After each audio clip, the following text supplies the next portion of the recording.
ಇನ್ನ ಈ ಅಸ್ಟ್ರಾಲಜರ್ಗಳು ನಿಮಗೆ ಯಾವುದೋ ಒಬ್ಬ ಅಸ್ಟ್ರಾಲಜರು ಯಾವುದೇ ಒಂದು ಜಮ್ಸ್ಟೋನ್ನ ಬೇಕಂತಂದರೆ ಎಲ್ಲ ರೀತಿಯ ಜಮ್ಸ್ಟೋನ್ಗಳಿಗೂ ನಿಮ್ಮ ಕಡೆಯಿಂದ 100% ಆಗಿರುವಂಥ ಒರಿಜಿನಲ್ ಸರ್ಟಿಫಿಕೇಟ್ ಸಿಗುತ್ತೆ, ಅದ್ರ ಜೊತೆ ಅದು ಪ್ಯೂರೆಸ್ಟ್ ಆಗಿರುತ್ತೆ. ಅದೇ ಎಲ್ಲ ಯಾವುದಾದ್ರು ಜೆಮ್ಸ್ಟೋನ್ ಇಲ್ಲಿ ವಿತ್ ನಮ್ಮ ಹತ್ರ ನಾವು ಪರ್ಚೇಸಿಂಗ್ ಮಾಡೋದು ಲೈಕ್ ಡೈರೆಕ್ಟ್ ಮೈನ್ಸಿಂದ ಲೈಕ್ ರಾ ಇಂದ ಫಿನಿಶಿಂಗ್ ಮಾಡ್ತೀವಿ. ನಮ್ಮದೇ ಲ್ಯಾಪಿಟ್ರಿ ಇದೆಲ್ಲ ನಾವೆಲ್ಲ ಇದು ಫಿನಿಶಿಂಗ್ ಸ್ಟೋನ್ ಮಾಡ್ತೀವಿ ವಿತ್ ಲೂಸ್ ಸ್ಟೋನ್ ಇದ್ರೂ ಲೈಕ್ ವೈಲ್ ಡೆಲಿವರಿ ಲೈಕ್ ಉಂಗುರ ಏನು ಬೇಕಾದರೆ ಕಸ್ಟಮರ್ಸ್ಗೆ ಇಲ್ಲ ಅಂದರೆ ಲೈಕ್ ಎನಿ ಮೆಟಲ್ ಉಂಗುರ ಬೇಕಾದರೆ ಅದರಲ್ಲಿ ಫಿನಿಶಿಂಗ್ ಆದ ತಕ್ಷಣ ಮುಂಚೆ ಡೆಲಿವರಿ ಮುಂಚೆ ನಾವು ಯಾವ ಲ್ಯಾಬ್ರೇಟ್ರಿ ಬೇಕು ಹೇಳ್ತೀರಾ ಆ ಲ್ಯಾಬ್ರೇಟ್ರಿ ಸರ್ಟಿಫಿಕೇಶನ್ ಮಾಡ್ಕೊಡ್ತೀವಿ sir. ISO certificate authentic laboratory ಇದು. ಹಾಗಾದರೆ ಇವಾಗ ಸರ್ ಯಾರಾದರೂ ನಿಮ್ಮನ್ನು ಡೈರೆಕ್ಟಾಗಿ ಕಾಂಟ್ಯಾಕ್ಟ್ ಮಾಡೋಕ್ಕಾಗದೆ, ಅಂದರೆ ಎಕ್ಸಾಂಪಲ್ ಹೇಳಬೇಕು ಅಂತಂದರೆ ಡೈರೆಕ್ಟಾಗಿ ಕಾಂಟ್ಯಾಕ್ಟ್ ಮಾಡಿ ಯಾರೋ ಒಬ್ಬ ಅಸ್ಟ್ರಾಲಜರು ಹೇಳಿರ್ತಾರೆ ಸರ್ ಈ ಥರದ್ದು ಕೊಡಿ ಅಂತ. ಸೊ ಈ ಟೈಮಲ್ಲಿ ಆ ಅಸ್ಟ್ರಾಲಜಿ ಹೇಳಿರುವಂಥ ವಿಚಾರಕ್ಕೆ ಕರೆಕ್ಟಾಗಿರುವಂಥ ಜಮ್ಸ್ಟೋನ್ಸ್ನ ಕೊಡೋದಕ್ಕಾಗುತ್ತಾ ನಿಮ್ಮ ಕೈಲಿ? ಹೌದು ಸರ್. ಲೈಕ್ ಯಾರು ಆಸ್ಟ್ರಾಲಜಿ ಇರ್ತಾರಲ್ಲ ನಾವು ಫಸ್ಟ್ ಅವರು ರೆಕಮೆಂಡೇಶನ್ ಮಾಡೋಕ್ಕೆ ಮುಂಚೆ ನಾವು ಒಂದ್ಸಲ ಕ್ರಾಸ್ ಚೆಕ್ ಮಾಡ್ತೀವಿ ಅಂಗಡಿಯಲ್ಲಿ ನಮ್ಮದು ಇದು ಕರೆಕ್ಟ್ ಇದೆ ಇಲ್ಲ, ಯಾಕಂದ್ರೆ ನಮ್ದು ಸ್ವಲ್ಪ ಎಕ್ಸ್ಪೀರಿಯನ್ಸ್ ಇರುತ್ತಲ್ಲ ಅದ್ರ ಪ್ರಕಾರ ಕರೆಕ್ಟ್ ಇದೆ ಇಲ್ಲ ಇದು ಲೈಕ್ ಯೋಜನೆ ಮಾಡಿ ಲೈಕ್ ಸಜೆಸ್ಟ್ ಮಾಡ್ತೀವಿ ಸರ್. ನೀವು ಒಂದು ಲೆಕ್ಕದಲ್ಲಿ ಅಸ್ಟ್ರಾಲಜರೇ sir? Sir not like astrologer but somewhat we have some knowledge on that. Very nice to know that. And madam ಈಗ ನಾವು ದೇವತೆಗಳಿಂದ ಬಂದಿದ್ದಂತಹ ಈ ಜಮ್ಸ್ಟೋನ್ಸ್ಗಳು ಅಂದರೆ ಸೃಷ್ಟಿಯಾಗಿರುವಂಥ ರೀತಿ ಅಥವಾ ಅಲ್ಲಿಂದ ಬಂದಿದ್ದು ಈಗ ನಾವೆಲ್ಲರೂ ಯೂಸ್ ಮಾಡೋಕ್ಕೆ ಹೋಗ್ತಾ ಇದೀವಿ. ಆದರೆ ಇದರಲ್ಲಿ ನಾನು ಜಮ್ಸ್ಟೋನ್ಸ್ಗೆ ಕಂಪ್ಲೀಟಾಗಿ ಹೋಗೋಕ್ಕಿಂತ ಮುಂಚೆ ಮೇಡಮ್, ಯಾಕಂದರೆ ನೀವು ದೇವತೆಗಳು ಅಂತ ಹೇಳಿದ್ದಕ್ಕೆ ಈ ಪ್ರಶ್ನೆನ ಕೇಳಬೇಕು ಅನ್ನಿಸ್ತು. ಇದೇ ಸಮುದ್ರ ಮಂಥನದಲ್ಲಿ ಕೆಲವೊಂದು ಮಣಿಗಳು ಸಿಕ್ತು ಅಥವಾ ಜಮ್ಸ್ಟೋನ್ ಬಂತು ಅಂತ ನೀವು ಹೇಳ್ತಾ ಇದ್ದೀರಾ. ಆದರೆ ಮಣಿಗಳು ಅಥವಾ ಜಮ್ಸ್ಟೋನ್ ಅಂತ ನಾನು ಇಂಗ್ಲೀಷಲ್ಲಿ ಹೇಳ್ತಾ ಇದ್ದೆ ಮೇಡಮ್. ಒಂದು ಈ ನಾಗಮಣಿ ಬಗ್ಗೆ ಏನು ವಿಶ್ಲೇಷಣೆ ಕೊಡ್ತೀರಾ ಮೇಡಮ್? ಏನಿದೆ ಆ್ಯಕ್ಚುಲಿ? ಇದು ಕೂಡ ಜಮ್ಸ್ಟೋನೇನಾ ಅಥವಾ ಏನು?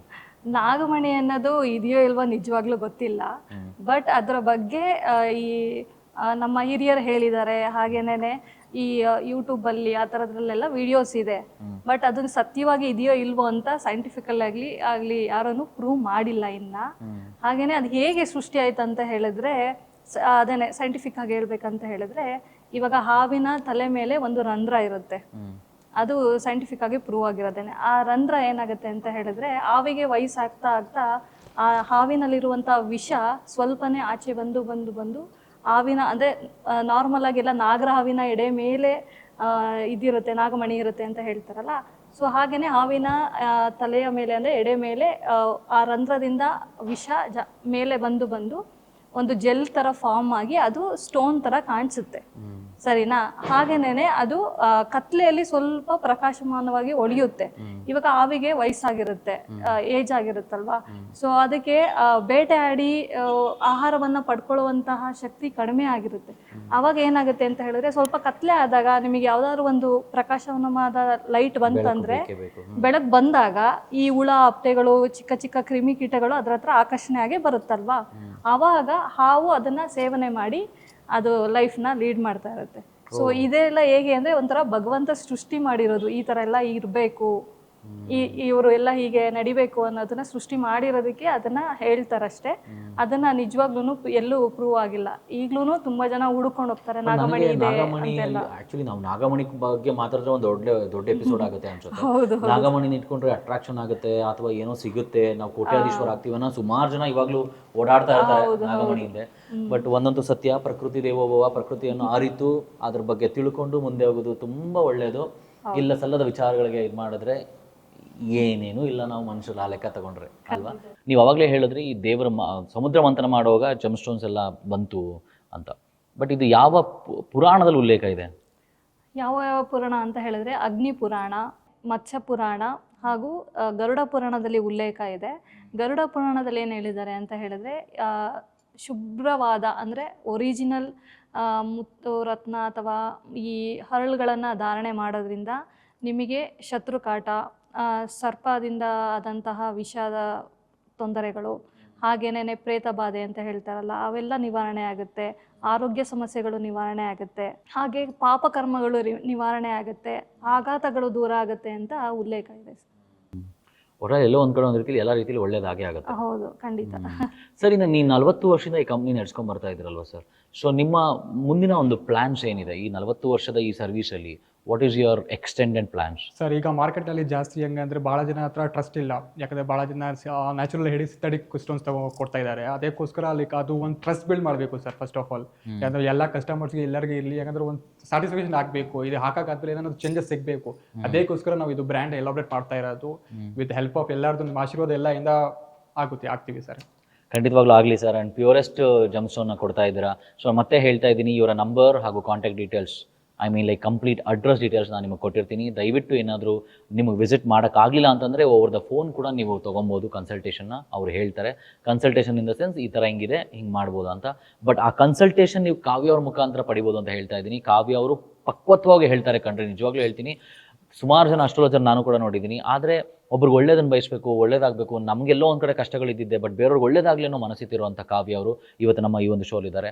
ಸೊ ಮತ್ತೊಮ್ಮೆ ನಿಮ್ಮಿಬ್ಬರಿಗೂ ಥ್ಯಾಂಕ್ ಯು ಸೋ ಮಚ್ ಅಂತ ಹೇಳ್ತಾ ಇದ್ದೀನಿ. ಆ್ಯಂಡ್ ನವ್ ಸ್ಟೋನ್ ಪ್ರೆಸೆಂಟ್ಸ್ ಈ ಒಂದು ಕಾರ್ಯಕ್ರಮದಲ್ಲಿ ನಾನು ಮಾತಾಡ್ತಾ ಇದ್ದೀನಿ. ಇನ್ನು ಈ ಕಾವ್ಯ ಅವರೇ, ನಾವು ಜಮ್ ಸ್ಟೋನ್ ಧರಣಿ ಮಾಡಿದ ಮೇಲೆ ಟು ಬಿ ನಿಜ ಹೇಳಿ ಯಾವ ಥರ ಕೆಲಸ ಮಾಡುತ್ತೆ ಅದು? ಅಂದರೆ ಮಿರಾಕಲ್ ಏನಾದರೂ ಆಗುತ್ತಾ ಲೈಫಲ್ಲಿ, ಅಥವಾ ಕಷ್ಟಗಳೇ ತೀರೋಗುತ್ತಾ, ಅಥವಾ ಯಾವ ಥರ ಆ್ಯಕ್ಚುಲಿ ಇದು ಕೆಲಸ ಮಾಡುತ್ತೆ?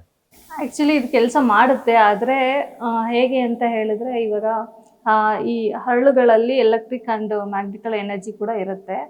ಸೊ ಅದು ಹಾಗೇನೆ ನಮ್ಮಲ್ಲೂ ಇರುತ್ತೆ ಸರಿನಾ. ನಮ್ಮ ಉಗುರುಗಳಲ್ಲಿ, ಹಾಗೇನೆ ಕೂದಲು ಹಾಗೂ ಮೂಳೆಗಳಲ್ಲಿ ಈ ಸ್ಟ್ಯಾಟಿಕ್ ಎನರ್ಜಿ ಅಂತ ಹೇಳ್ತೀವಿ ಗೊತ್ತಲ್ಲ. ಏನಾದ್ರೂ ಒಂದು ಸಡನ್ ಆಗಿ ಟಚ್ ಮಾಡಿದ್ರೆ ನಮಗೆ ಕರೆಂಟ್ ಶಾಕ್ ಹೊಡಿಯೋದು, ಅದನ್ನ ಸ್ಟ್ಯಾಟಿಕ್ ಎನರ್ಜಿ ಅಂತ ಹೇಳ್ತೀವಿ ಗೊತ್ತಲ್ಲ. ಸೊ ಅದೇ ತರ ನಮ್ಮಲ್ಲೂ ಇರುತ್ತೆ ಅಲ್ವಾ. ಆವಾಗ ಏನಾಗುತ್ತೆ ಅಂತ ಹೇಳಿದ್ರೆ, ಎರಡರಲ್ಲೂ ಫ್ರೀಕ್ವೆನ್ಸಿ ಮ್ಯಾಚ್ ಆಗುತ್ತೆ. ನಾವು ಅದನ್ನ ಸರಿಯಾದ ಸಮಯದಲ್ಲಿ ಸರಿಯಾದ ವಿಚಾರಕ್ಕೆ ಧಾರಣೆ ಮಾಡಿದಾಗ, ಅದರ ಜೊತೆಗೆ ನಾವು ಧಾರಣೆ ಮಾಡಿದ್ಮೇಲೆ ಸೂರ್ಯನ ಬೆಳಕಿಗೆ ಹೋಗ್ತೀವಿ. ಸೂರ್ಯನ ಬೆಳಕು ಆ ಈ ಹರಳಿನ ಮೇಲೆ ಬಿದ್ದು ಅದು ನಮ್ಮ ದೇಹವನ್ನ ಸೇರುತ್ತೆ. ಇವಾಗ ನೀವು ಕೇಳಿದೀರಾ ಈ ಕಲರ್ ಥೆರಪಿ ಅಂತ ಹೇಳ್ತಾರೆ. ಸೊ ಈ ಜೆಮ್ ಸ್ಟೋನ್ಗಳು ಕೂಡ ಕಲರ್ ಥೆರಪಿ ಆಗೂ ಕೂಡ ವರ್ಕ್ ಆಗುತ್ತೆ. ಒಂದೊಂದು ಕಲರ್ ಇಂದನೂ ನಮಗೆ ಅದರಿಂದ ಏನ್ ಎನರ್ಜಿ ಬೇಕು ನಮ್ಮ ದೇಹಕ್ಕೆ, ಅದು ಕೂಡ ಆ ಜೆಮ್ ಸ್ಟೋನ್ಸ್ ಇಂದ ನಮ್ಮ ದೇಹಕ್ಕೆ ಸೇರುತ್ತೆ. ಹಾಗೇನೆ ನಮ್ಮ ದೇಹದಲ್ಲಿ ಚಕ್ರಗಳಿದಾವೆ, ನಿಮಗೆ ಗೊತ್ತು 7 ಚಕ್ರಗಳಿರುತ್ತೆ. ಹಾಗೇನೆ ಈ ಜೆಮ್ ಸ್ಟೋನ್ಸ್ ಅನ್ನ ಧಾರಣೆ ಮಾಡಿದಾಗ ಆ 7 ಚಕ್ರಗಳು ಬ್ಯಾಲೆನ್ಸ್ ಕೂಡ ಆಗುತ್ತೆ.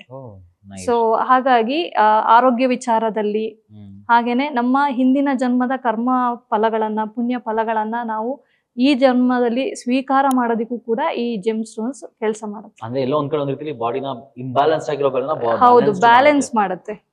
ಆದ್ರೂ ಬಹಳ ಜನ ಒಪ್ತಾರೆ ಸರ್, ಲೈಕ್ ಮನೆಯಲ್ಲೇ ಕುತ್ತಿ ಎಲ್ಲ ಆಗುತ್ತೆ, ಅದು ಎಲ್ಲ ಜೆಮ್ಸನ್ ಚೇಂಜ್ ಆಗುತ್ತೆ ಎಲ್ಲ, ಅದು ಆಗಲ್ಲ. ಬಟ್ ಏನಾದ್ರು ನಾವು ಕೆಲಸ ಮಾಡ್ತಾ ಇರ್ಬೇಕು, ಅದು ವೈಬ್ರೇಷನ್ ಸಿಗುತ್ತೆ. ಯಾಕಂದ್ರೆ ಭೂಮಿ ಮಾಯಿಂದ ಬಂದಿರೋದು ಏನಾದ್ರು ಲೈಕ್ ಒಪ್ಪೆಗೆ ಇಲ್ಲೇ ಇರುತ್ತೆ. ಅದಕ್ಕೋಸ್ಕರ ಒಂದ್ ಸ್ವಲ್ಪ ನಾವು ಲೈಕ್ ಹಾರ್ಡ್ ವರ್ಕ್ ಮಾಡ್ತಾ ಇದ್ರೆ ಅದು ಕೂಡ ಬೂಸ್ಟ್ ಮಾಡುತ್ತೆ ನಮ್ಮ. ಸಿಂಪಲ್ ಆಗಿ ಹೇಳ್ಬೇಕು ಅಂದ್ರೆ ಸರ್, ಇವಾಗ ನಾನೊಬ್ಬ ಒಳ್ಳೆ ಬ್ಯಾಟ್ಸ್ಮನ್, ನನ್ನ ಹತ್ರ ಅಲ್ಲಿ ಫೀಲ್ಡ್ ಇದೆ, ಬಾಲ್ ಇದೆ, ಎಲ್ಲ ರೆಡಿ ಇದಾರೆ, ಬ್ಯಾಟ್ ಕೂಡ ಇದೆ, ಆದ್ರೆ ಬ್ಯಾಟ್ಗೆ ಗ್ರಿಪ್ ಇಲ್ಲ. ಸೊ ಈ ಜಮ್ಸನ್ ಅದು ಒಂದು ಗ್ರಿಪ್ ಕೊಡುತ್ತೆ, ಖಂಡಿತ ಅದು ಪುಷ್ ಮಾಡುತ್ತೆ, ಜೊತೆಗೆ ಒಂದು ಎನರ್ಜಿಯನ್ನ ತಂದ್ಕೊಡುತ್ತೆ. ಲೈಕ್ ಒಂದು 30% ಗಿಂತ ಮೋರ್ ದನ್ 30% ಗಿಂತ ನಿಮಗೆ ಇದರಿಂದ ಸಹಾಯ ಅಂತೂ ಸಿಕ್ಕೇ ಸಿಗುತ್ತೆ. ಬಹಳ ಬಾಡಿನಲ್ಲಿ ಚಕ್ರಾಸ್ ವೀಕ್ ಇರುತ್ತೆ, ಬಹಳ ಜನ ಅದು ಚಕ್ರ ಹೀಲ್ ಮಾಡ್ಲಿಕ್ಕೆ ಇರ್ಲಿ ಎಲ್ಲ ಇರುತ್ತಲ್ಲ, ಅದೆಲ್ಲ ಬ್ಯಾಲೆನ್ಸ್ ಆಗುತ್ತೆ ಸರ್. Very nice sir. ಇನ್ನು ಈ ರಾ ಮೆಟೀರಿಯಲ್ ನೀವು ತಗೊಂಡ್ಬರ್ತೀರ, ಅಂದ್ರೆ ರಾ ಕಲ್ಲುಗಳು ಏನ್ ತಗೊಂಡ್ಬರ್ತೀರಲ್ಲ, ಇದನ್ನ ನೀವು ಜಮ್ ಸ್ಟೋನ್ ಆಗಿ, ಪ್ಯೂರ್ ಜಮ್ ಸ್ಟೋನ್ ಆಗಿ ಪರಿವರ್ತನೆ ಮಾಡೋದಕ್ಕೆ ಸರ್ ಸುಮಾರು ಎಷ್ಟು ಕಾಲ ತಗೊಬಹುದು ಸರ್?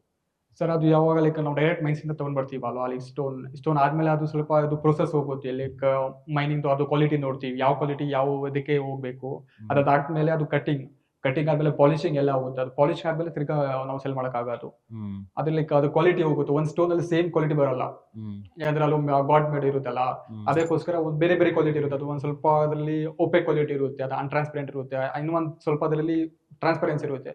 ಅದಕ್ಕೋಸ್ಕರ ಒಂದು ಟ್ರಾನ್ಸ್ಪರೆನ್ಸಿ ಸ್ಟೋನ್ ಸ್ವಲ್ಪ ಕಾಸ್ಟ್ಲಿ ಆಗಿ ಬಿಡುತ್ತೆ, ಇನ್ನೊಂದು ಲೈಕ್ ಓಪೆಕ್ ಸ್ಟೋನ್ ಸ್ವಲ್ಪ ಕಾಸ್ಟ್ ಬಿಡೋದು ಕಮ್ಮಿ ಇರುತ್ತೆ. ಅದ್ರ ಪ್ರಕಾರ ಕ್ವಾಲಿಟಿ ಎಲ್ಲ ಡಿಫರ್ ಆಗುತ್ತೆ ಸರ್. Nice, super sir.